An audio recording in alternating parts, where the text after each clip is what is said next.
비유로 백성에게 말씀하시기 시작하시니라. 한 사람이 포도원을 만들어 농부들에게 세를 주고 타국에 가서 오래 있다가 때가 이르매 포도원 소출 얼마를 바치게 하려고 한 종을 농부에게 보내니 농부들이 종을 몹시 때리고 거저 보내 얻거늘 다시 다른 종을 보내니 그도 몹시 때리고 능욕하고 거저 보내 얻거늘 다시 세 번째 종을 보내니 이 종도 상하게 하고 내쫓은지라. 포도원 주인이 이르되 어찌할까? 내 사랑하는 아들을 보내니니 그들이 그는 존대하리라 하였더니 농부들이 그를 보고 서로 언언하여 이르되 이는 상속자니 죽이고 그 유산을 우리의 것으로 만들자 하고 포도원 밖에 내쫓아 죽였느니라. 그런즉 포도원 주인이 이 사람들을 어떻게 하겠느냐? 와서 그 농부들을 진멸하고 포도원을 다른 사람에게 주리라 하시니 사람들이 듣고 이르되 그렇게 되지 말할지어다 하거늘 그들을 보시며 이르시되 그러면 기록된 바 건축자들의 버린 돌이 모퉁이의 머릿돌이 되었느니라 함이 어쩌미냐? 무릇이 돌 위에 떨어지는 자는 깨어지겠고 이 돌이 사람 위에 떨어지면 그를 가루로 만들어 흩으리라 하시니라. 아멘. 농부들의 능력으로서는 도저히 치울 수 없는, 또 준비할 수도 없는 넓고 또 좋은 땅을 마련하고 울타리를 세우고 망대를 짓고 포도주 짜는 틀까지 구비된 포도원을 만들었습니다. 포도원을 만든 주인은 이렇게 완성된 포도원을 농부에게 세를 주고 타국에 갔습니다. 그리고 열매를 맺을 때가 되면 주인은 얼마의 소출 가운데 일부를 받고 나머지는 농부의 몫이 되도록 하셨습니다. 이는 주인이 농부들을 착취하는 것이 아니라 포도원의 주인이 누구인지를 분명히 알게 하시고 동시에 농부들에게 일터를 마련해 주어서 그들의 삶이 헛되지 않도록 넉넉히 누리도록 하셨습니다. 농부들은 자신의 몫을 통해 수고한 정당한 유익을 누릴 수 있었고 주인은 마땅한 소출을 받음으로 포도원의 주인 되심을 드러나게 하셨습니다. 그러므로 농부에게 가장 중요한 일은 포도원을 자기 소유로 여기는 것이 아니라 주인의 뜻에 따라 충성스럽게 가꾸고 돌보는 것이었습니다. 그리고 수확의 때가 되면 주인에게 마땅히 드려야 할 소출을 드리는 것이 농부들의 책임이었습니다. 그런데 오늘 읽었던 본문 10절 말씀을 보면 전혀 예상하지 못한 일이 일어났습니다. 때가 되어 주인은 포도원에 마땅한 소출을 받아오도록 한 종을 농부들에게 보냈습니다. 그러나 농부들은 소출을 드리기는커녕 그 종을 몹시 때리고 빈손으로 돌려보냈습니다. 여기서 문제는 단순히 소출을 드리지 않고 종을 폭행했다는 데만 있지 않습니다. 더 본질적인 문제는 농부들이 포도원을 맡겨주신 주인의 목적을 저버렸다는 것입니다. 농부들은 주인이 모든 것을 마련해 준 포도원을 자기 소유처럼 여겼습니다. 자신들은 맡은 자일 뿐인데 스스로 주인처럼 행동했습니다. 그들은 포도원의 참된 주인을 인정하지 않았고 주인에게 마땅히 드려야 할 소출을 거부했습니다. 결국 그들은 주인의 권리를 부인하고 주인의 뜻을 정면으로 거역한 것입니다. 이것이 바로 죄의 본질입니다. 성경이 말하는 죄는 가장 깊은 본질은 우리에게 모든 것을 맡겨주신 창조주 하나님을 거역하는 것입니다. 하나님께서 우리에게 생명을 주시고 하나님께서 살아갈 모든 환경과 여건을 허락해 주시고 하나님 우리를 돌봐주시는데 그 창조주 하나님을 믿지 않고 자기 뜻, 자기 생각대로 사는 것입니다. 죄는 단순히 잘못된 행동을 하는 것이 아닙니다. 하나님께서 맡기신 것을 자기 것이라고 여기고 맡은 자에 불과하면서도 스스로 주인처럼 살아가는 것이 바로 죄의 본질인 것입니다. 그래서 하나님께 마땅히 돌려야 할 것을 드리지 않고 모든 것을 자신의 욕심과 만족을 위해서 사용합니다. 더 나아가 하나님을 삶의 주인으로 인정하지 않고 자신이 주인 되어 살아가는 그 자체, 그것이 죄의 본질인 것입니다. 오늘 우리에게 주어진 모든 것도 포도원 주인이 농부들에게 포도를 맡긴 것과 같습니다. 우리의 생명과 가정과 자녀와 일터와 재능과 물질, 그리고 우리가 소유하고 누리는 모든 것은 하나님께서 우리에게 주신 것입니다. 하나님께서 우리에게 맡겨주시고 하나님께 감사하고 하나님이 그것을 통해서 우리가 누리고 살도록 하신 것입니다. 우리는 우리가 소유하는 모든 것의 주인이 아니라 하나님께서 맡겨주신 것을 통해서 돌보고 누리며 살아가는 맡은 자입니다. 하나님께서 우리에게 이 모든 것을 맡기신 목적은 분명합니다. 그것은 어떤 상황에서도 하나님께 영광을 돌리며 하나님께서 맡기신 삶의 자리에서 믿음과 순종과 사랑의 열매를 맺으면서 하나님께서 그 열매를 받으실 때에 기쁨으로 하나님께 감사하며 드리기 위함인 것입니다. 우리가 지금 누리고 있는 모든 것을 내 것으로 생각하고 내 마음대로 사용하라고 생각한다면 그것은 아직도 여전히 죄의 근본을 모르고 죄악 가운데 있는 것입니다. 우리의 생명도 시간도 재능도 물질도 가정도 자녀도 모두 하나님께서 우리에게 맡겨주신 것입니다. 우리는 주인이 아니라 하나님께서 맡기신 것을 충성스럽게 돌보고 하나님의 뜻대로 사용해야 할 맡은 자입니다.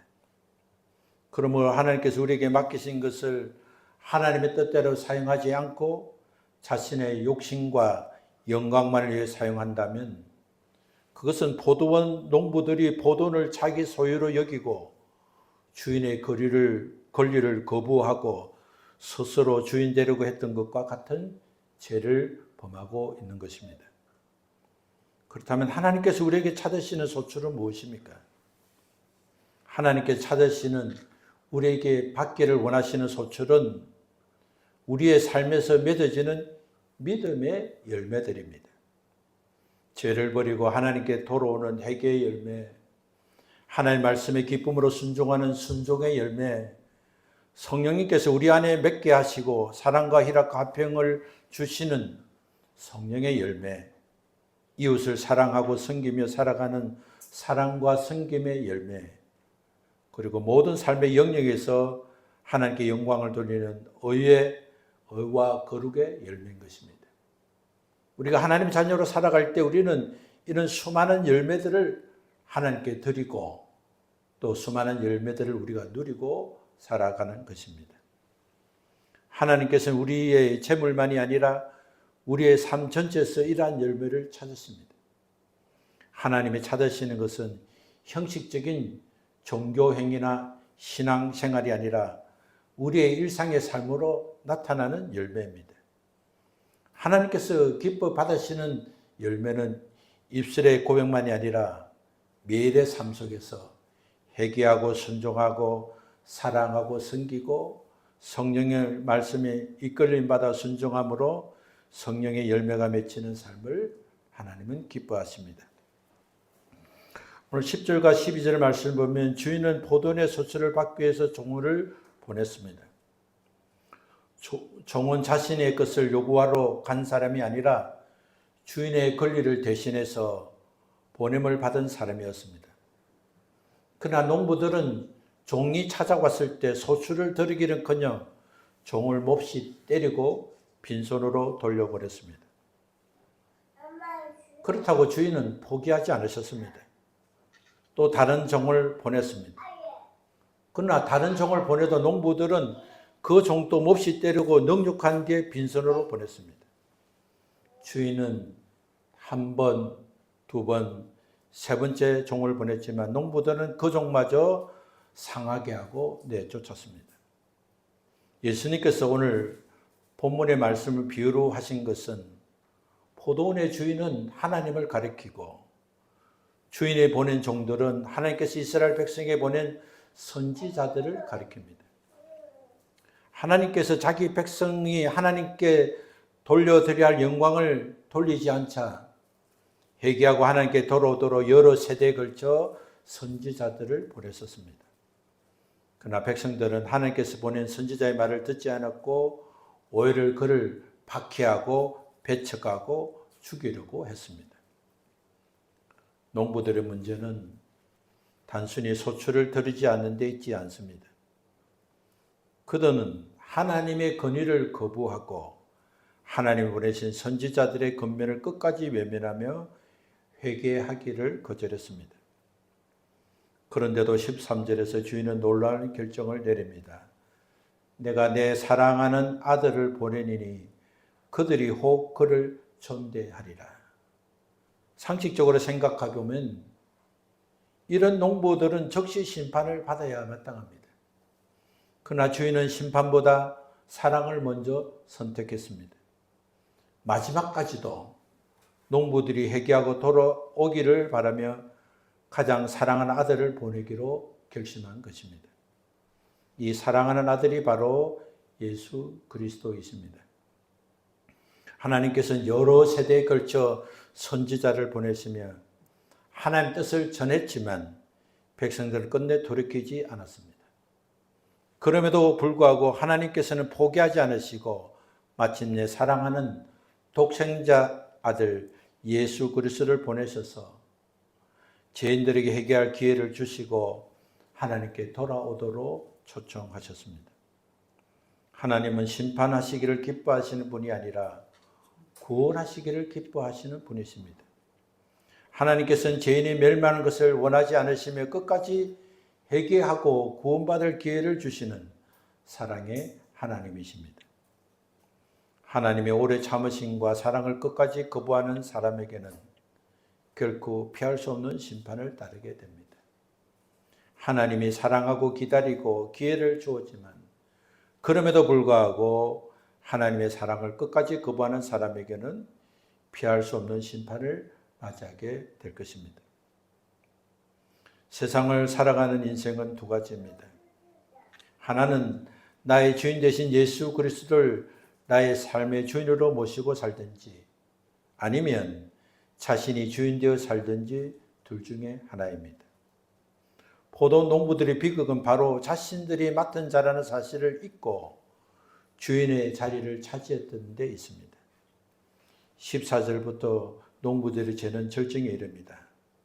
농부들은 사랑하는 아들을 보자 서로 언언하며 말합니다. 이는 상속자니 죽이자. 그러면 그 유산이 우리의 것이 되리라. 농부들은 주인의 아들을 주인의 아들로 인정하지 않았습니다. 오히려 아들을 없애면 포도원도 자신의 것이 될 것이라고 생각했습니다. 그래서 농부들은 아들을 포도원 밖으로 끌어내어 죽였습니다. 이것은 단순한 살인이 아니라 주인의 권위를 정면으로 거부한 반역이었습니다. 그들은 주인을 거부하는 데 그치지 않고 주인의 아들까지 죽임으로써 자신들이 주인이 되려고 했던 것입니다.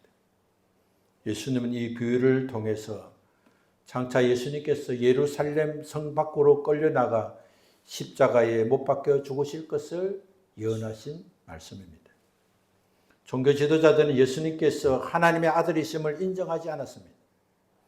자신들의 종교적 기득권과 권력을 지키기 위해서 결국 예수님을 십자가에 못 박도록 넘겨주었습니다. 오늘 우리도 이 말씀 앞에서 자신의 모습을 깊이 돌아봐야 합니다. 우리 입술로는 예수님을 주님이라고 고백하면서도 실제 삶에서 내가 주인 되어 살고 있지는 않는가? 하나님의 뜻보다 내 뜻을 앞세우고 하나님의 말씀보다 내 욕심을 따르고 하나님께서 맡겨진 삶을 내 마음대로 사용하고 있지는 않는가를 점검해야 할 것입니다. 우리 자신을 돌아보면 우리 역시 포도 농부들과 크게 다르지 않습니다. 하나님께서 맡기신 것을 자신의 것으로 여기고 하나님의 주권을 인정하지 않은 채 살아가려고 하는 우리의 마음이 여전히 있기 때문입니다. 그러므로 우리는 날마다 내가 주인이 아니라 하나님께서 참된 주인이심을 인정해야 합니다. 하나님께서 맡겨진 생명과 시간과 가정과 자녀와 재능과 물질을 하나님의 뜻대로 사용할 수 있도록 그렇게 하지 못하고 있는 우리의 악습과 악행을 회개하고 순종과 사랑의 열매를 많이 맺어 하나님께 기쁨으로 올려드리는 삶을 살아야겠다는 결심을 해야 합니다. 이것이 하나님께서 우리에게 맡기신 포도원을 바르게 가꾸는 삶이며 하나님께서 기뻐하는 맡은 자의 삶이 되는 것입니다. 오늘 16절의 말씀을 같이 읽겠습니다. 포도원 밖에 내쫓아 죽였느니라. 그런즉 포도원 주인이 16절 같이 있습니다. 와서 그 농부들을 진멸하고 포도원을 다른 사람에게 주리라 하시니 사람들이 듣고 이르되 그렇게 되지 말아야 말지어다 하거늘. 16절에서 오직 참으시고 마지막까지 회개할 기회를 주셨던 주인은 마침내 포도원에 와서 그 농부들을 진멸하고 포도원을 다른 사람에게 맡기겠다고 말씀하십니다. 이것은 하나님의 사랑을 끝까지 거부하고 하나님의 아들 되신 예수 그리스도를 배척한 자들에게 반드시 하나님의 공의로운 심판이 임한다는 말씀입니다. 하나님은 오래 참으시는 분이십니다. 죄인이 회개하고 하나님께 돌아오기를 기다리고 여러 번 기회를 베푸시고 자비를 베푸시는 하나님이지만 그러나 한 번, 두 번, 세 번, 네 번 계속해서 기회를 줘도 돌이키지 않으면 마지막에 자기가 가장 사랑하는 아들까지 보내주었음에도 불구하고 회개하지 않고 돌아오지 않은 자는 주님이 심판하시는 것입니다. 하나님은 오래 참으시지만 죄를 영원히 묵인하는 분은 아니십니다. 끝까지 회개할 기회를 거절하고 하나님의 권위를 부인하는 사람은 결국 하나님의 공의로운 심판 앞에 서게 됩니다. 하나님의 오래 참으심은 심판이 없다는 뜻이 아니라 회개할 시간을 허락하시는 은혜에는 언젠가는 끝이 난다는 말씀인 것입니다. 예수님이 이 비유를 마치시자 사람들은 그렇게 되지 말지어다 라고 외쳤습니다. 그들은 예수님이 하신 비유가 단순한 이야기가 아니라 하나님의 아들을 끝까지 거부하는 자들의 임할 심판이 선언되었음을 깨닫기 때문입니다. 우리 주님이 말씀하신 그 말씀대로 이루어지지 않았으면 좋겠다는 생각을 했습니다. 그러나 안타깝게도 종교 지도자들은 그 경고를 듣고도 회개하지 않았습니다. 오히려 예수님을 죽이려는 마음을 더욱 굳게 하였습니다. 하나님의 말씀은 그들의 마음을 돌이키게 하지 못했고 오히려 완악한 마음을 더욱 드러내는 계기가 되었습니다. 오늘 우리도 하나님 말씀을 들을 때에 특별히 오늘 말씀을 들을 때에 다른 사람을 향한 경고로 들어서는 안 됩니다. 하나님께서는 지금도 우리에게 회개할 기회를 주시는 동안 우리는 겸손히 하나님께 돌아와야 합니다.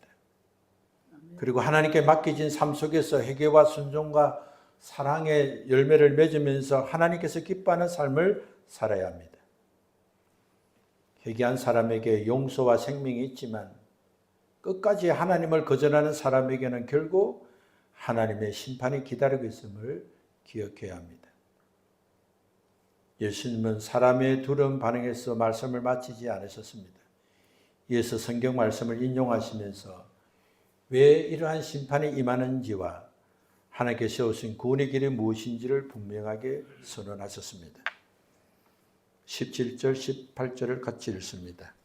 그들을 보시며 이르시되 그러면 기록된 바 건축자들의 버린 돌이 모퉁이의 머릿돌이 되었느니라. 함이 어쩌미냐. 물은 이 돌 위에 떨어지는 자는 깨어지겠고 이 돌이 사람 위에 떨어지면 그를 가루로 만들어 흩으리라 하시니라. 여기서 버린 돌은 사람들에게 버림받으신 예수 그리스도를 가리킵니다. 종교 지도자들은 예수님을 쓸모없는 돌처럼 여겼습니다. 그래서 예수님을 죽였고 버렸습니다. 그러나 하나님께서는 그 버림받은 예수님을 구원의 기초가 되게 하셨습니다. 사람들이 버린 돌을 하나님께서 가장 중요한 머릿돌로 세우신 것입니다. 십자가는 사람의 눈에는 실패처럼 보입니다. 그러나 하나님께는 그것이 바로 구원의 길로 만드셨습니다. 예수님의 십자가의 죽음은 끝이 아니라 부활로 이어졌고 예수 그리스도는 교회와 하나님의 나라의 머릿돌이 되셨습니다. 그러므로 예수 그리스도 위에 인생을 세우는 사람은 흔들리지 않지만 예수 그리스도를 거부하는 사람은 결국 무너지게 되는 것입니다. 18절에 무릇 이 돌 위에 떨어지는 자는 깨어지겠고 이 돌이 사람 위에 떨어지면 그를 가루로 만들어 흩으리라. 여기서 모퉁이 돌은 예수님, 모퉁이 돌의 머릿돌은 예수님을 가리킵니다. 그리고 먼저 이 돌 위에 깨어지는 자는 깨어지겠고라는 말씀은 예수님께서 앞에서 자신의 교만과 죄가 깨어지는 것을 의미합니다. 하나님의 말씀을 듣고 그 말씀 앞에서 자존심이 깨어지고 자신을 낮추는 사람은 회개에 이르게 됩니다. 하나님께서는 자기 이렇게 스스로 낮아져 깨어지는 사람은 버리지 않으시고 오히려 은혜로 세워주신다고 약속하신 것입니다. 지금까지는 잘못 살았지만 지금까지 마치 내가 인생의 주인처럼 내가 주도하고 살았지만 그러나 내가 주인이 아니라 내가 이 세상에 태어난 것도 하나님이 이 땅에 보내시고 또 하나님께서 내게 주시는 모든 삶은 하나님이 허락하신 것을 알고 내가 환경과 상황에 주저앉고 또 눌리지 않고 내 마음대로 살지 않고 이제는 나를 보내신 하나님 말씀대로 내가 살겠다고 생각하고 하나님 말씀 앞에 자신이 교만하고 무지를 깨고 하나님 앞에 나아가는 자는 하나님께서 은혜를 베푸시고 하나님의 사랑 안에 살게 하신다는 말씀입니다.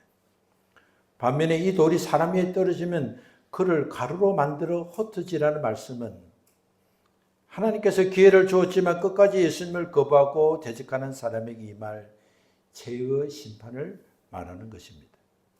회개할 기회를 끝까지 거절한 사람은 심판의 날에 하나님의 공의를 피할 수 없으며 그때는 더 이상 돌이킬 기회가 없다는 것입니다. 결국 예수님을 믿는 자에게는 구원의 머릿돌이 되시지만 끝까지 거부하는 자에게는 심판의 돌이 된다고 말씀하셨습니다. 그러므로 중요한 것은 예수님을 어떻게 대하느냐입니다. 말씀 앞에서 자신의 죄와 교만이 깨어지는 사람은 은혜를 얻고 새롭게 시작되어집니다. 그러나 끝까지 자신을 붙들고 예수님을 거부하는 사람은 결국 하나님의 심판을 피할 수가 없습니다. 사랑하는 성도 여러분, 오늘 예수님께서 들려주신 포도원 비유는 단순히 악한 농부들에 대한 이야기가 아닙니다. 이 말씀은 지금 우리의 삶을 비추는 하나님의 말씀입니다. 하나님께서 우리에게 생명과 시간과 가정과 재능과 물질과 오늘을 맡겨주셨습니다. 우리는 이 모든 것의 주인이 아닙니다. 하나님께서 맡기신 것을 책임 있게 돌보고 또 그것을 통해서 하나님께 드리고 누리고 그렇게 살도록 맡겨진 자들입니다. 그러므로 우리의 가장 큰 죄는 단순히 잘못된 행동을 하는 것이 아닙니다. 하나님께서 맡겨진 삶을 자기 것이라고 여기고 하나님을 내 삶의 주인으로 모시지 않은 채 내가 주인 되어 여전히 살아가는 것입니다. 이것이 포도원 농부들의 죄였고 오늘 우리가 가장 경계해야 할 죄가 될 것입니다. 그러나 하나님께서 우리를 심판하시기보다 먼저 사랑하셨습니다. 여러 선지자를 보내셨고 여러 종들을 통해서 우리에게 말씀을 주시고 환경 가운데서도 하나님 우리를 사랑하시고 독생자 예수 그리스도를 믿고 회개할 기회를 주셨습니다. 우리가 예수님 믿고 회개하면 구원의 길을 열어주십니다. 하나님 지금도 우리에게 멸망을 주시지 않고 회개해서 생명을 얻고 복을 받고 누리기를 원하고 계십니다. 이제 우리 앞에는 두 가지 길이 있습니다. 예수님 앞에서 자신의 교만과 죄가 깨어져 회개함으로 머릿돌이 되신 예수 그리스도를 위해 삶을 세우는 길이 있습니다. 또 하나는 끝까지 자신을 붙들고 예수님을 거부하다가 심판의 날에 그 돌 위에 깨어지는 길입니다. 회개로 깨어지는 것은 은혜입니다. 그러나 심판으로 깨어지는 것은 멸망입니다. 오늘 우리에게 필요한 것은 주님 말씀 앞에서 우리의 마음이 깨어지는 것입니다. 자존심이 깨어지고 교만이 깨어지고 욕심이 깨어지고 내가 주인대로 했던 마음이 깨어져야 합니다. 그때 예수 그리스도께서 우리의 삶의 머릿돌이 되시고 무너진 우리 인생을 새롭게 세워주실 것입니다. 언젠가 우리 모두는 이 땅을 떠나고 주님 앞에 설 날이 올 것입니다. 그날 하나님께서 얼마나 많은 것을 소유했는지를 물어보시지 않으십니다. 하나님께서 맡기신 것을 얼마나 신실하게 사용했는지, 그래서 하나님께서 찾으시는 회개의 믿음과 순종과 사랑의 열매를 얼마나 맺으시는지를 보시고 그에 합당한 보응과 심판을 할 것입니다. 그러므로 오늘도 예수님을 삶의 참된 주인으로 모시고 살아가야 할 것입니다. 하나님께서 맡기신 모든 것을 하나님 뜻대로 사용하고 하나님께서 기뻐하신 열매를 풍성히 맺어 마지막 날에 하나님으로부터 잘했다 착하고忠心된 종아 주님의 칭찬을 받아서 칭찬받은 것만큼 영원히 누리게 되는 복을 받는 우리 모두 되시기를 예수님 이름으로 축원합니다. 아멘. 네, 기도하겠습니다. 하나님 감사합니다. 우리가 할 수 없는 인생의 길을 가도록 주님께서 우리를 이 땅에 보내시고 이 땅에 사는 날 동안 우리가 많은 상처를 받았지만 그러나 그 상처는 하나님을 알지 못하고 하나님의 은혜를 기억하지 못할 때 받은 것일 뿐, 그 환경과 상황에서 우리 주님은 여전히 우리를 사랑하시고 또한 우리를 구원하시기 위해서 우리를 주님의 품 안에 안아주신 사실을 깨닫게 하신 것을 감사합니다. 오늘 우리가 마치 우리의 인생의 주인처럼 내가 가진 건강, 재물, 지혜, 환경 모든 것들을 내 소유인 것처럼 살아가는 어리석은 자가 되지 않고 하나님이 내게 맡기시고 내게 맡겨진 것을 관리하고 돌보고 섬김으로 하나님이 주신 복을 받아 하나님께 영광을 돌리고 또 우리의 삶을 넉넉하고 유익하게 살도록 하나님의 허락하신 은혜인 것을 깨닫습니다. 하나님, 우리가 교만과 거짓과 잘못된 것을 회개하고 인생의 머릿돌이 되시고 인생의 참 건축자가 되시는 하나님 앞에 우리가 반석 위에 우리가 건물을 짓고 아름다운 생을 살아가는 복 있는 자들이 되게 하여 주옵소서. 우리 주님 예수님 이름으로 기도하옵나이다. 아멘. 우리 함께 일어나서 찬송하겠습니다.